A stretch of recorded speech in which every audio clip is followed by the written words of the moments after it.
चलो। नमस्कार प्यारे बच्चों, कैसे हैं आप लोग? उम्मीद है आप लोग बढ़िया होंगे। तो प्यारे बच्चों, आज का क्लास बहुत ही ज्यादा इंपॉर्टेंट होने वाला है। हाँ प्यारे बच्चों, इसलिए इंपॉर्टेंट होने वाला है। कहाँ उठ के भाग रहे हो? बैठो चुपचाप शांति से, वहीं पे बैठो। अजीब हाल है, मतलब स्टार्ट हुआ नहीं कि मन छमड़ना चालू क्या, यार पढ़ना पड़ेगा ये। पढ़ भाई, पढ़ ले है ना, पढ़ ले भाई, है ना। ये जो भी आधा घंटा बीतेगा ना, वो आपको लाइफ में वैल्यू ऐड करेगा। लेकिन तू आधा घंटा भी रील स्क्रॉल कर देगा, अभी करके आया ही होगा, क्या मिला? कुछ नहीं। तो कम से कम ये कर ले, आगे काम आने वाला है, ठीक है। तो शांति से अपने मन को, घोड़े को बांध दे, है ना। और उसके बाद आराम से बैठ, ठीक है।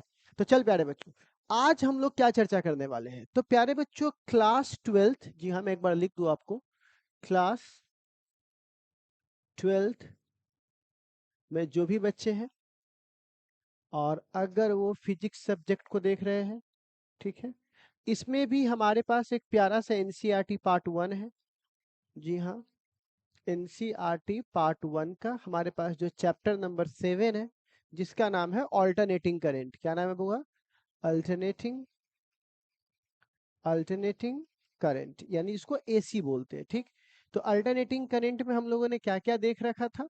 तो ऑलरेडी हम लोगों ने क्या देखा था, इसके बेसिक डेफिनेशंस देखे थे कि ये काम कैसे करता है, इसकी डेफिनेशन क्या है, अल्टरनेटिंग करंट किसे कहते हैं, ऑलरेडी हो चुका था।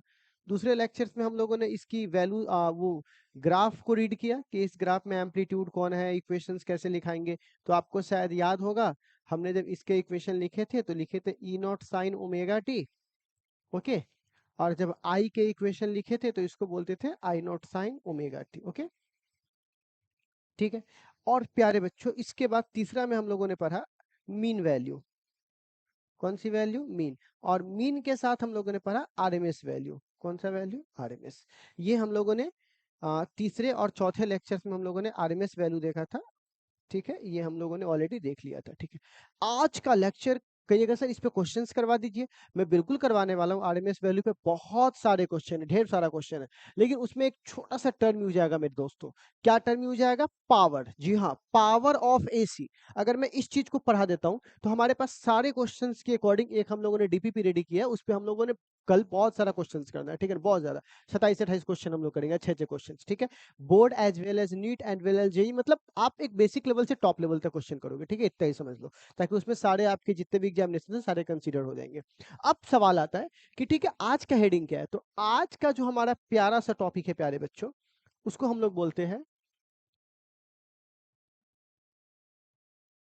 Power of AC. जी हाँ, बहुत ही ज्यादा सुंदर, खतरनाक और ऑब्जेक्टिव से भरा हुआ टॉपिक आपके सामने आया, पावर ऑफ एसी। अब फिर से वो क्वेश्चन हमारे सामने आता है, सर आखिर ये क्या है? देख, मैं स्टार्ट करता हूं। आप इससे खूबसूरत इंटरनेट पे वीडियो नहीं पाओगे। मैं जितना आपको बोल रहा हूँ, आपके पास तो इंटरनेट पे आप एक्सप्लोर कर सकते हो। मैं जितनी खूबसूरती से, धीरे धीरे, शांति से एक एक टर्म को रिवील करके जो मैं आपको यहाँ पे दूंगा, वो आप पकड़ लोगे कि हाँ भाई, ये मैंने आपको क्या पढ़ा के दिया है। दूसरी सबसे इंपॉर्टेंट बात प्यारे बच्चों, मैं आपको ये बोल देता हूँ कि आप इसको अगर आप पढ़ना चाहते हो तो बोर्ड एग्जाम्स के दृष्टिकोण से भी आप इसको पूरे एक्सप्लेनेशन को याद रखना। और अगर इसका रिजल्ट याद रख लिया तो आपको नीट जेई में आपको काम आ जाएगा। बट अगर आप इसे बोर्ड एग्जाम्स के दृष्टिकोण से भी देखो तो इसकी जो डेरिवेशंस है वो आपके फर्दर आने वाले एग्जाम्स में आ सकते हैं, क्योंकि इससे पहले आए हुए एग्जाम्स में ये आ चुका है। इसीलिए मैं आपसे निवेदन करूंगा कि कृपया इसके एक स्टेप्स को देखिए, क्योंकि आप रट के नहीं जा सकते, जैसे जैसे मैं बना रहा हूँ वैसे वैसे आपको भी सीखना है। तो चलिए प्यारे बच्चों, पावर ऑफ, बिना देर किए हुए पावर ऑफ एसी की तरफ हम लोग एक्सप्लोर करते हैं, ठीक है। तो अब क्वेश्चन आता है कि सर ये पावर ऑफ एसी आखिर क्या है? तो मैं इसको समझाता हूँ, थोड़ा सा मैं इसको ठीक कर लूँ। मेरे पास कोई टेक्निकल टीम तो है नहीं, अकेले ही सारा हैंडल करना पड़ता है, बट कोई नहीं, ठीक है, आप लोग समझोगे उम्मीद है। हुआ, अब सवाल है पावर ऑफ एसी क्या है। तो देखिए प्यारे बच्चों, इससे पहले मैं इस बकवास पर आऊं, सबसे पहले आपको याद होगा, हमने already power of DC current जब पढ़ रहे थे तो हमने आपको पावर निकाला था। तो पावर के एक फॉर्मूला था, याद है? V इंटू आई। एक और फॉर्मूला था V स्क्वायर अपॉन आर, याद आया? ऐसे फॉर्मूला हमने एक और लिखा था, ठीक है ना। तो प्यारे बच्चों, ऐसे अपने फॉर्मूला देखा कहेगा सर ये तो पावर हम लोग ऑलरेडी निकाल चुके हैं चैप्टर नंबर तीसरा में, फिर हम लोग किस पावर की बात कर रहे हैं और दोबारा पावर क्यों निकाल रहे हैं? देखिए, मैंने आपसे कहा था मेरे भोले भाले स्टूडेंट्स, मैंने आपसे कहा था कि इससे पहले यानी चैप्टर नंबर 7 से पहले हम जो भी यूज़ कर रहे थे, ठीक है? अब चैप्टर नंबर 6 में थोड़ा-मोड़ा यूज़ आया था जहाँ से एसी की जनरेटर-वरेटर बना तो शुरुआत हुआ, बट उससे पहले हम जितना भी यूज़ कर रहे थे, सब डीसी की बात कर रहे थे। कहिएगा ये डीसी क्या होता है, एक बार हमें फिर से बता दीजिए? मैं आपको समझा देता हूँ। डीसी का मतलब होता है, जो चीज़ें अपनी वैल्यू नहीं बदलती, जिसकी वैल्यू कांस्टेंट होती है। तो जब इसकी वैल्यू कांस्टेंट है तो ना ये बदल रहा था, ना ये बदल रहा था। अब जब कोई चीज़ बदल ही नहीं रहा था तो सिंपल फ़ॉर्मूला से हमारा काम चल जा रहा था।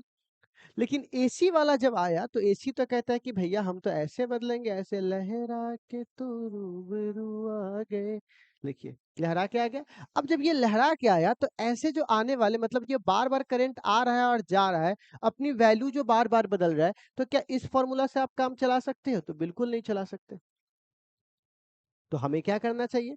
तो हमें करना चाहिए एसी का पावर निकालना चाहिए। तो एसी का पावर आप कैसे निकालना चाहोगे? क्योंकि एसी तो हर समय बदल रहा है। एग्ज़ैक्टली तो हमें कोई एक ऐसा समीकरण लाना होगा जहाँ पे इंस्टेंटेनियस वैल्यू आए। इंस्टेंटेनियस मतलब अगर उस समय मैं वैल्यू रखूँ तो हमारा वो पावर उस समय का निकल जाए। क्योंकि पावर इसमें हर समय 10 है, लेकिन एसी वाले में 0, 1, 2, 3, 4, 5, 6, 7, 9, 10 फिर कम आएगा। तो मान लीजिए हम कभी 10 मान के चलेंगे तो हमको 6 पे निकालना होगा, तब तो हम 10 का निकाल लेंगे।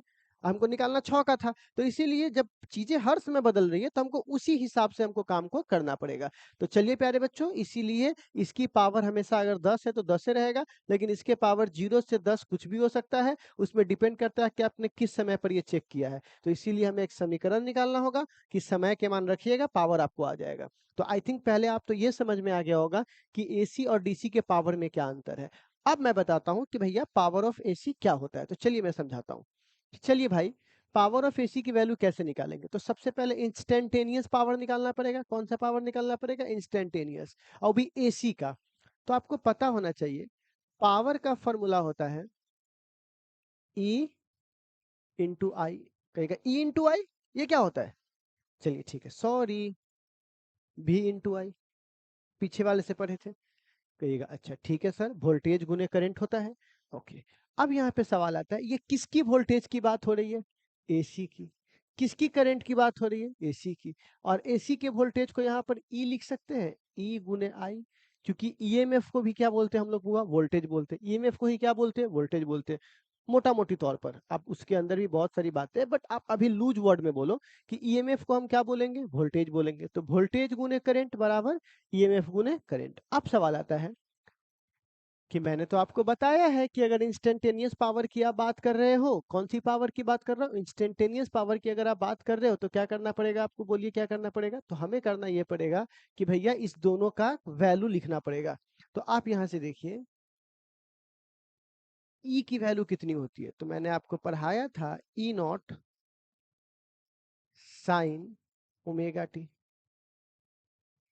पढ़ाया था कि नहीं पढ़ाया था?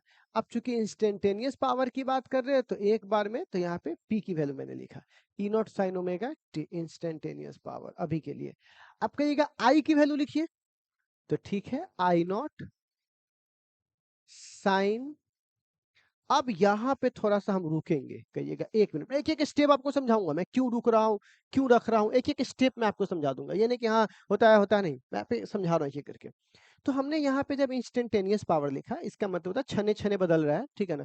तो यहाँ पर क्या हो रहा है, ई की जगह मैंने ई नॉट साइन ओमेगा लिखा, क्योंकि ये एसी है तो एसी का ई ऐसे ही बदलता है। ऑलरेडी हम लोग पहली वाली क्लासेस में पढ़ चुके हैं, ठीक? अच्छा, अब आई की जगह मेरी बात सुनो, अगर ठीक है, ज़िंदगी में आपके ज़िंदगी में सब कुछ बिल्कुल सही जा रहा है, तब तो कोई दिक्कत ही नहीं है। लेकिन इंसान को पता है कि अभी तो सब कुछ सही जा रहा है, लेकिन आगे कभी ऐसा हुआ तो क्या होगा? तो मुझे उसकी तैयारी ऐसे कर लेनी चाहिए कि आगे कभी आएगा तो यूज़ कर लेंगे। ऐसा होता है कि नहीं होता हम लोगों के जीवन में भी? ठीक है। उसी प्रकार इमरजेंसी जिसको बोलते हैं।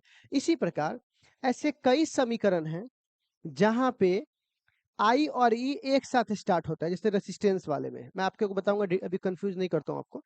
लेकिन कई ऐसे समीकरण हैं, जहाँ पे ई तो यहाँ से स्टार्ट होता है, लेकिन आई यहाँ से स्टार्ट होता है। मतलब आई और ई दोनों साइन का ग्राफ नहीं है। थोड़ा-मोड़ा ऊपर-नीचे हो सकता है। तो मैंने कहा 1 मिनट, थोड़ा बड़ा ऊपर नीचे होता है तो एंगल 0 0 से स्टार्ट नहीं होगा, नहीं। आगे मैं आपको अगला जो टॉपिक मैं पढ़ाने वाला हूँ, अगला का अगला टॉपिक, उसमें पढ़ाने वाला हूँ एसी सर्किट।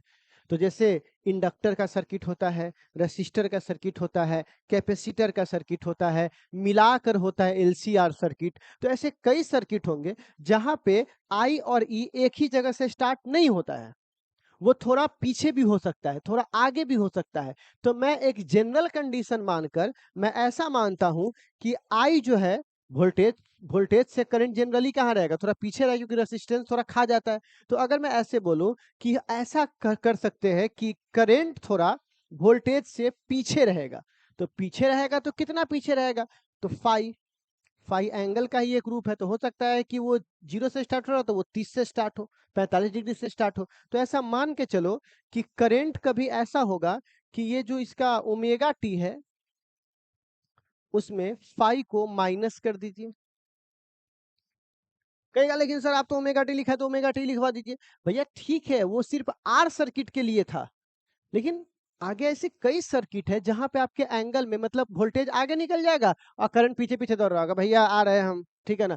तो रुको रुको रुको रुको, तो भैया ऐसे जगह पर हम ये खाली स्थान छोड़ देते हैं, और अगर नहीं आया तो इसको हटा देंगे, यही दोनों रह जाएगा जैसे पहले समीकरण था। लेकिन अगर कभी ऐसा हुआ तो तुम होते तो ये होता, तुम ना होते तो ये ना होता, तो ये सब सारी चीजें आ सकती है ना। इसीलिए मैंने यहाँ पे क्या लगा दिया, फाई, कि अगर कभी फेज डिफरेंस आया तो आप इस जगह पे रख देना।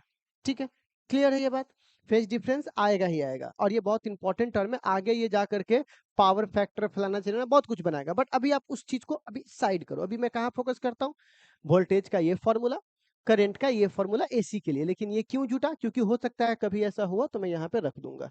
ठीक है, चलिए अब सवाल है, एक एक स्टेप ध्यान से सुनना। अब ई नॉट और आई नॉट मैंने इस मल्टीप्लाई में है। अब चूंकि ई नॉट मतलब होता है एम्पलीट्यूड, एम्पलीट्यूड मतलब ये वाला चीज, इसको बोलते हैं एम्पलीट्यूड, जो नहीं बदलता।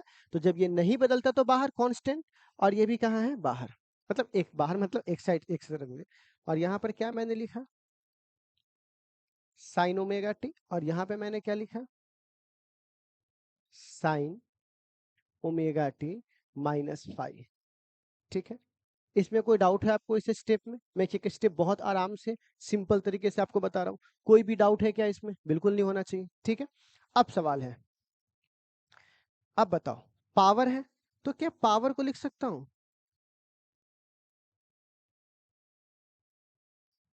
Work done upon time.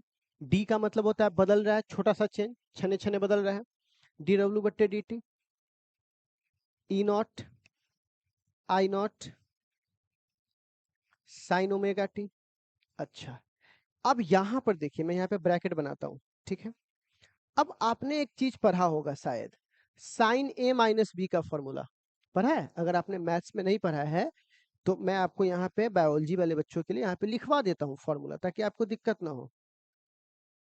Sign ए माइनस बी, तो आपने पढ़ा होगा sine A into cos B minus cos A into sine B. Okay, ये वाला फॉर्मूला हम लोगों ने पढ़ रखा था, अब इसको यहाँ पे अप्लाई करना है केवल इस वाले पार्ट में। तो बोलिए, तो यहाँ पे क्या लिखेंगे, साइन ए की जगह यहाँ पर ओमेगा टी है, तो साइन ओमेगा टी। अब यहाँ पर बी कॉस बी, तो बी के जगह फाइव है, कॉस फाइव, यहाँ माइनस है तो माइनस। फिर यहाँ पर है कॉस ए, तो ए की जगह तो ये वाला पार्ट है ओमेगा टी है, इसको ए मानते हैं, इसको बी मानते हैं। तो अब बताइए यहाँ पर क्या लिखेंगे, कॉस ओमेगा टी, और यहाँ पे साइन भी है, साइन फाइव ब्रैकेट बंद। बताइए इसमें कोई डाउट है, मैं एक एक स्टेप आपसे पूछ रहा हूँ ताकि कोई दिक्कत ना हो आपको। मैंने कुछ नहीं किया, इस a माइनस बी को मैंने ऐसे फॉर्म में तोड़ दिया। कोई दिक्कत है क्या यहाँ पे, नहीं होना चाहिए। ओके ठीक है, अब मैं एक काम करता हूँ, इस वाले टर्म को मल्टीप्लाई कर देता हूँ। ठीक है, तो आप बताइए डी डब्ल्यू बराबर क्या होगा, तो बोलेंगे ई नॉट आई नॉट। ठीक है, अब मैं इसको मल्टीप्लाई करता हूँ। ठीक है, तो अब मैं इसको यहाँ पे लिखता हूँ, साइन ये भी ओमेगा टी है, ये भी ओमेगा टी है, तो मैं क्या लिखूंगा, साइन स्क्वायर ओमेगा टी, और यहाँ पे क्या लिखूंगा, कॉस फाई। ठीक, माइनस, मैं इस पूरे टर्म को वापस इसके साथ मल्टीप्लाई करूंगा, तो यहाँ पर क्या लिखूंगा, E naught I naught cos, sorry पहले तो साइन उसका वाला लिख देते हैं, sine omega T into cos omega T, और इंटू क्या लिखेंगे, साइन फाई। और याद रखिए मैंने नीचे वाला जो डी टी है उसको मैंने इस तरफ लिख दिया है ताकि हमें इंटीग्रेशन करने में बहुत ज्यादा सुविधा हो। तो हम लोगों ने यहाँ से क्या किया है, इसको यहाँ पे डी टी लिख दिया है। अब आप बताइए इस स्टेप में कहीं कोई दिक्कत है तो बता दीजिए हमें। ये सब आपको आता है क्वेश्चंस में, तो मैं उम्मीद करूंगा कि आप इतने ही सावधानी से पीछे देखिएगा। मैं पूरी अपनी तरफ से कोशिश कर रहा हूँ सिंप्लीफाई करने का, आप आराम से देख लीजिए, कुछ नहीं हुआ है। मैंने ई की जगह रख दिया है, मैंने आई की जगह रख दिया है, ये जो हमारे पास टर्म था वो क्यों आया बता दिए, कभी आता है दोनों के बीच में डिफरेंस तो इस जगह पे मैं लिख दूंगा, ठीक है। अब सवाल है, जब मैंने यहाँ लिख दिया तो इसको तोड़ा भी है माइनस बी के फॉर्म पर, जब इसको तोड़ दिया तो तोड़ने के बाद हमें ये आया, अब मल्टीप्लाई करने के बाद हमें ये रिजल्ट प्राप्त हुआ। अब छोटे वैल्यू को बड़ा करने के लिए we have to apply integration both side, तो मैं जितने भी टर्म्स है सब में यहाँ पर मैं क्या लगा देता हूँ, इंटीग्रेशन लगा देता हूँ। तो पहले तो मुझे यही वाला मैं इंटीग्रेशन लगा दिया, दोनों तरफ मैंने इंटीग्रेशन लगा दिया। इंटीग्रेशन क्यों लगता है, छोटे वैल्यू को बड़ा करने के लिए। डी का मतलब ही क्या होता है, वेरी स्मॉल, तो हमें क्या निकालना है, कोई एक छोटे से पार्ट का थोड़ी निकालना है, एवरेज पावर, पूरे सर्किट में कितना पावर आ रहा है हमें वो ओवरऑल पावर निकालना है, ठीक है। इंस्टेंटेनियस तो यहाँ पर दिया हुआ है, हमें एवरेज निकालना, टोटल कितना टी टाइम में हो रहा है, ठीक है। टी टाइम मतलब 0 से स्टार्ट किया और टी तक, तो टोटल एवरेज पावर क्या है हमारा, ठीक है। तो चलिए स्टार्ट करता हूँ। तो ऐसे हालात में आप क्या करेंगे, डी डब्ल्यू का इंटीग्रेशन डब्ल्यू होता है, जैसे डी एक्स का एक्स डी वाई का वाई, उसी प्रकार डी डब्ल्यू का इंटीग्रेशन डब्ल्यू। अब आपको नहीं लग रहा ये कांस्टेंट है, तो ई नॉट बाहर, आई नॉट बाहर, क्योंकि इसको मैं एम्पलीट्यूड बोलता हूँ, बहुत आराम से समझिएगा, ठीक है। और इसको मैं क्या बोलूंगा, अच्छा हाँ एक चीज आप ये भी देखिएगा, फाई जो है वो फेज, ये तो कांस्टेंट होता है, फाई कांस्टेंट होता है, फेज जो है वो कांस्टेंट होता है, 30 है तो हमेशा 30 रहेगा, 40 है तो हमेशा 40 रहेगा, ठीक है। ये हमेशा कांस्टेंट मिलेगा। तो जो कांस्टेंट है उसे आप बाहर निकाल लीजिए, क्योंकि कांस्टेंट इंटीग्रेशन के अंदर नहीं रहता है, हमारे अंगने में तुम्हारा क्या काम है। तो अब बताइए हमारे पास सिर्फ क्या बच जाएगा, साइन स्क्वायर ओमेगा टी, और ये जो डी टी है ब्रैकेट टूटने के बाद इसके साथ ही मल्टीप्लाई होगा डी टी, अच्छा, माइनस, इसमें से भी क्या बाहर आ जाएगा, ई नॉट, और कौन बाहर आएगा, आई नॉट, और इसमें से फाई ढूंढिए तो, अच्छा साइन फाई, तो साइन फाई भी बाहर आ जाएगा। अच्छा एक चीज नोटिस कीजिए, क्या मैं इसको ऐसे लिख सकता हूँ क्या, 2 से मल्टीप्लाई कर दूं और 2 से डिवाइड कर दूं। अब आप कहिएगा, एक मिनट,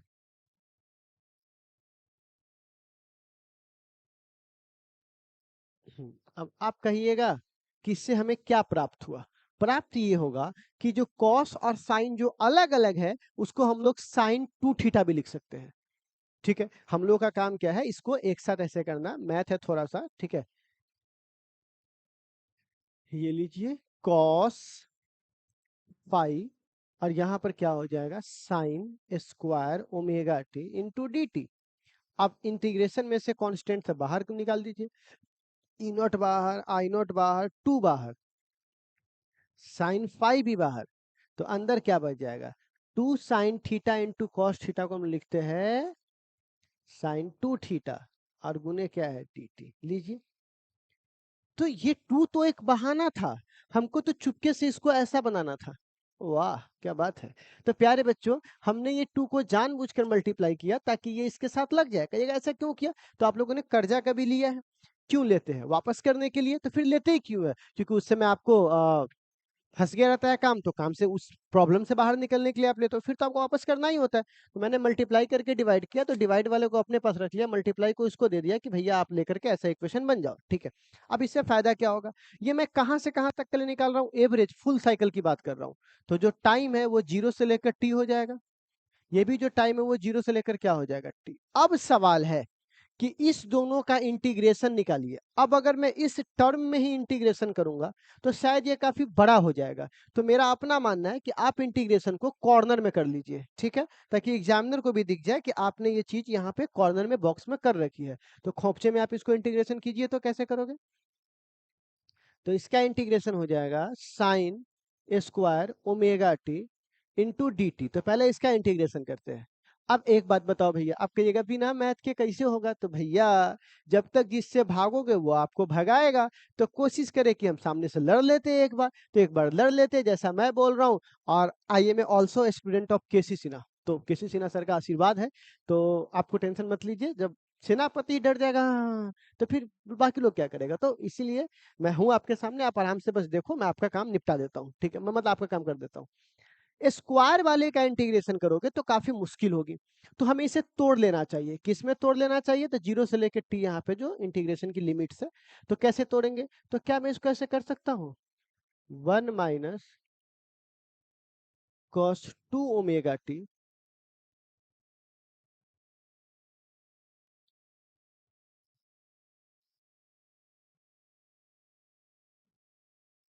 बोलिए, इसमें कोई दिक्कत है? आपको पहले भी कर चुके हैं ऐसा, ऐसा एक बार नहीं हो रहा है, पहले भी हो चुका है।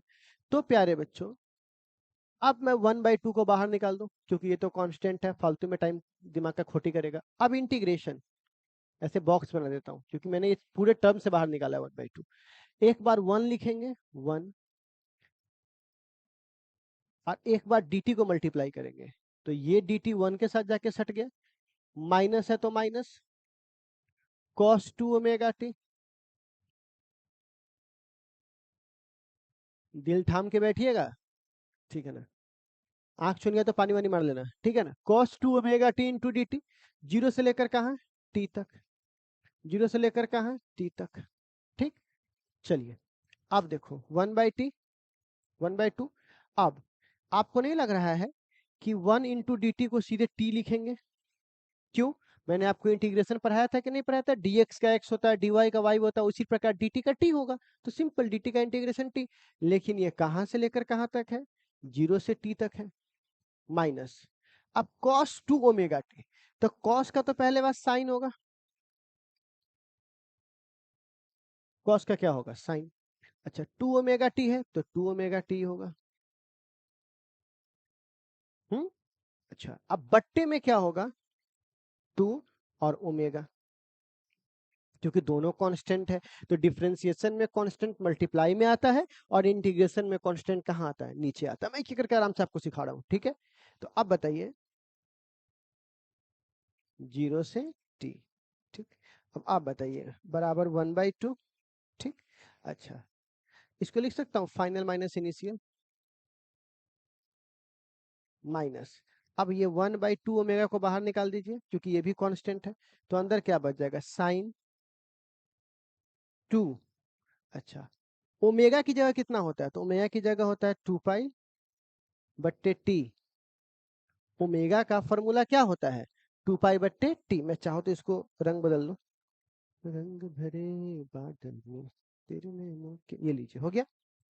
अब देखो ये t, अब बगल में मैंने इस t के जगह एक बार अपर लिमिट, तो वो तो आपको पता होगा ना कि अपर लिमिट में से घटता है लोअर लिमिट, और लिमिट कहाँ रखा था? बदलने वाले चीजों पर। बदलने वाला चीज यहाँ पे कौन है? t, minus. ठीक, मैं यहाँ पर क्या बोलूंगा? साइन 2 इंटू ओमेगा की जगह क्या रखूंगा? 2π/t, 2π/t। और एक बार t के जगह जीरो रखूंगा, तो जैसे ही जीरो रखूंगा तो आई थिंक ये पूरा टर्म जीरो हो जाएगा, और यहाँ पे t से t कट जाएगा। तो अब बताइए यहाँ पर अगला स्टेप में क्या होगा? 1/2, और इधर क्या बचेगा? t, माइनस 1/2 ω, और अंदर क्या बचेगा? Sine 4π minus sine 0। और आपको पता होना चाहिए कि पाई वाला साइन 0 डिग्री, पाई, 2π, 3π, 4π, तो इस वाले पूरे लाइन पर वो खुद को जीरो पाता है। तो जब साइन 0 की वैल्यू भी जीरो है और 4π की वैल्यू भी क्या है? जीरो है, तो आपको नहीं लग रहा है ये पूरा टर्म खाली बच जाएगा 1/t माइनस 0? मतलब ये पूरा टर्म हो जाएगा t/2। ये साइड से इंटीग्रेशन करना है। अगर आप इसको भूल भी जाना तो आप सीधा भी लिख देना कि भैया हम यहाँ पर जानते हैं कि यहाँ पर, ठीक है, यहाँ पर ऐसे लिख देना है कि हाँ, इस बॉक्स में यहाँ पे लिख देना है, ठीक है, कि integration sine square omega T into D T बराबर होता है t/2 डायरेक्ट। हाँ, ये मैंने आपको समझाने के लिए सिखाया कि इस इंटीग्रेशन को अगर हम सॉल्व करेंगे तो हमारा आंसर क्या आएगा, t/2। तो हम लोग डायरेक्ट यहाँ लिख देंगे। इसकी हमको जरूरत अगर है तो लिख दीजिएगा तो और अच्छी बात है, बट नहीं लिखिएगा तो आपको मैं डायरेक्ट अगर मैं लिख देता ये तो आप कहते ना कहाँ से लाए कहाँ से लाए कहाँ से लाए, इसलिए मैंने आपको यहाँ से बता दिया। ठीक है, अब इसका थोड़ा सा इंटीग्रेशन करना पड़ेगा, साइन 2 ओमेगा टी। ठीक है भाई, ऐसे मत कर, इतना मेहनत किए हैं। साइन 2 ओमेगा टी, तो अब हमारे पास क्वेश्चन आता है साइन 2 ओमेगा टी का करके दिखाइए। कौन सा? Sine 2 omega T into D T, और 0 से कहां तक, टी तक। तो लीजिए साइन का तो सीधे हम लोग यहाँ पे लिखेंगे माइनस कॉस 2 ओमेगा टी। क्या लिखेंगे, माइनस कॉस 2 ओमेगा टी। अच्छा, और बट्टे, क्योंकि इंटीग्रेशन है तो 2 ओमेगा बाहर आ जाएगा। ओके, और कहां से कहां तक है वो है 0 से लेके टी तक। चलिए अब एक काम करता हूँ यहाँ पर, ठीक है, मैं -1/2 ओमेगा को मैं इधर साइड कर देता हूँ, और यहाँ पे बच जाएगा कॉस 2 ओमेगा की जगह क्या होगा, 2 पाई/टी। और एक बार टी की जगह क्या लिखाएगा यहाँ पर, टी क्या लिखाएगा, टी। और माइनस यहाँ पे क्या होगा, कॉस 2 पाई/टी गुने 0।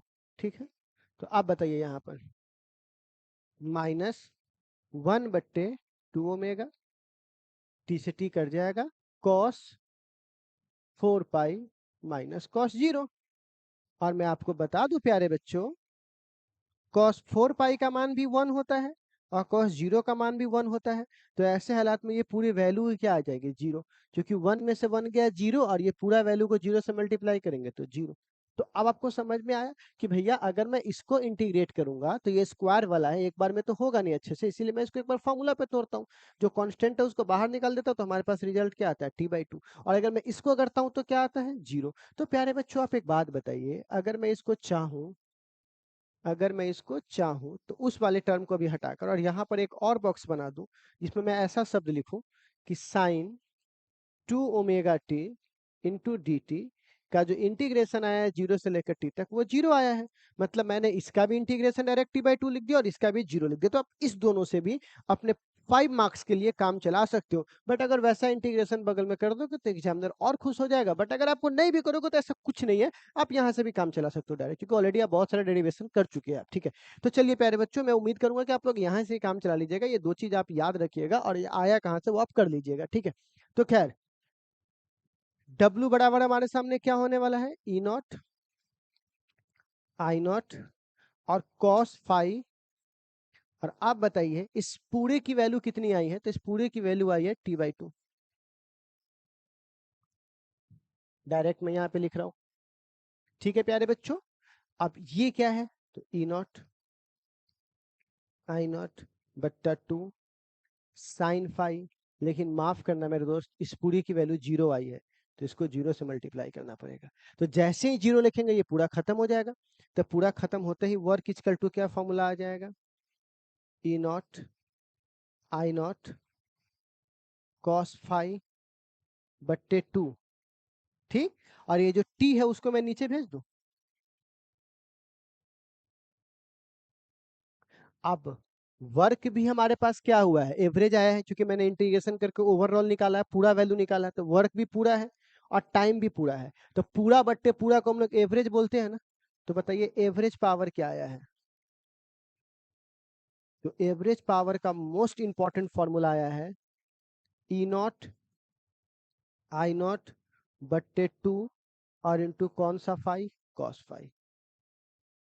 इस फॉर्मूला को थोड़ा सा अगर मैं और ड्राइव करूं तो इसको थोड़ा मैं ऐसे लिख सकता हूं, क्या इस वाले को मैं क्या लिख सकता हूं, पी एवरेज। ठीक है, पी एवरेज बराबर क्या मैं लिख सकता हूँ इसको ई नॉट बट्टा √2, क्योंकि 2 को मल्टीप्लाई करोगे √2 गुने √2 तो हमारा काम चल जाएगा।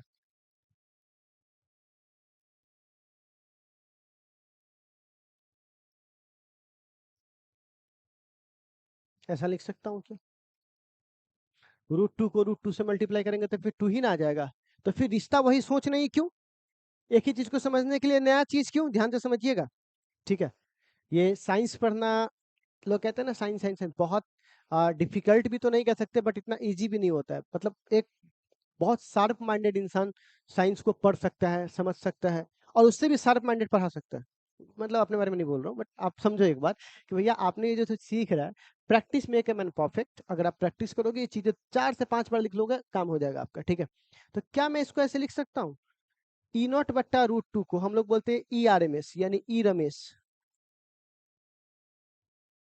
और आई नॉट बट्टा √2 को बोलते हैं आई रमेश,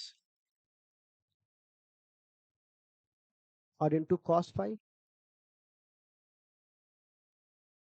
बोलिए, तो अब क्या मैं ऐसे लिख सकता हूं कि एवरेज पावर का जो फॉर्मूला है, पी एवरेज बराबर E R M S I R M S into cos phi. हो गया हमारा प्रूफ। अब मैं इस पे और चीज बना सकता हूं, जैसे कि पावर फैक्टर वो सब, लेकिन मैं अभी चाहता हूं इस पे आपको आगे लेके ना जाऊं, अभी मैं यहाँ पे स्टॉप कर दूं आपको, ठीक है। अब एक सवाल आता है, तो आप हमको बताइए प्यारे बच्चों, ठीक है, कि अगर कोई सर्किट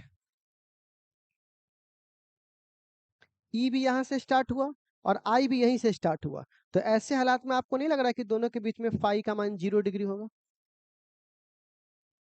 होगा 0 डिग्री? अभी मेरे ख्याल से बहुत ज्यादा आगे चले जाओगे। पहले मुझे एक बार यहीं देखो, 0 डिग्री होगा तो फिर इसका मान एवरेज बराबर आरएमएस होगा, तो वो सब खैर अभी रहने देते हैं। अभी हम लोग यहाँ पर क्या देखते हैं, पहले सिंपल, पहले एक बार मैं सबको कंप्लीट करवा दूं कि हुआ क्या यहाँ पर, ठीक है। देखिए, मैंने क्या बोला कि भैया आज हम लोग क्या पढ़ने वाले हैं, एसी का पावर निकालने वाले हैं। तो एसी का पावर कैसे निकालेंगे, तो डीसी से अलग है। क्यों? क्योंकि छन छन इसकी वैल्यू बदल रही है। तो जब इसकी वैल्यू बदल रही है तो इस दोनों का इक्वेशन यहाँ पे रखा गया। इक्वेशन रखने के बाद हमें इसको तोड़ना पड़ा, ए माइनस बी के फॉर्म पे तोड़े तो हमें ये आया।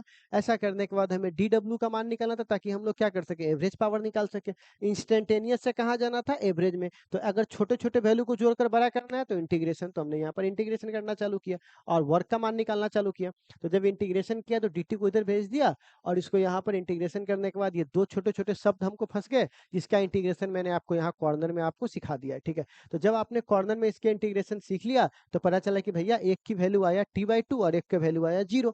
हमने एक बार रख दिया t/2, एक बार रख दिया 0। जैसे ऐसा रखे हमें ये टर्म प्राप्त हो गया। ऐसा प्राप्त होने के बाद यहाँ के t को नीचे भेजा तो उसको पावर बोलते हैं, वर्क बटे टाइम को पावर बोलते हैं। तो पावर के बाद हमें ये वाला फॉर्मूला आया, 1√2 इसको दे दिए, 1√2 इसको दे दिए, तो ये कुछ ऐसा बन गया। और इसको हम लोग क्या बोलते हैं, ऐसा, और ऐसा का हम लोग क्या बोलते हैं बुआ, आरएमएस। आरएमएस, तो यहाँ पर एवरेज बराबर क्या होगा, E R M S I R M S into cos phi. यही हमारा बहुत ही ज्यादा इंपॉर्टेंट फॉर्मूला था। इस पे क्वेश्चंस वगैरह भी देखेंगे, पर आज की क्लास थोड़ी सी ज्यादा हो गया। मैं आपसे रिक्वेस्ट करूंगा, अगर आप सीखना चाहते हो, भाड़ा टालना आप खुद ही मन में तो फिर कोई बात नहीं। और अगर आपने सोचा है कि नहीं भाई मुझे समझना है, मुझे देखना है इसको, तो आप प्लीज, रिक्वेस्ट है, 5 टाइम्स आप इसे देख कर लिखो। क्योंकि जैसे ही आप देख के लिखोगे आपके कोर के इनर कोर में जाकर के ये बैठ जाएगा। और उसके बाद मैंने जो प्रोसेस बताया एक बार खुद से करने की कोशिश करो। मेरा एक स्टेप ये है, दूसरा स्टेप ये है, तीसरा स्टेप ये है, चौथा ये, 4 स्टेप में आपका कहानी क्लियर रहेगा, ठीक है। तो आई होप आप समझ गए होंगे चीजों को। तो आप एक बार जाकर के आप इसे एक बार क्या कीजिए, देख लीजिए, बना लीजिए। फिर अगली क्लास में हम लोग मिलते हैं, तो जोरदार तरीके से न्यूमेरिकल्स बनाने वाले हैं। नेक्स्ट क्लास हमारा आरएमएस के न्यूमेरिकल पे ही रहने वाला है, ठीक है ना, जिसमें पावर वगैरह भी हम लोग क्या करेंगे, सबमिट कर लेंगे। बाय बाय, टेक केयर, सब लोग ख्याल रखिए आज का।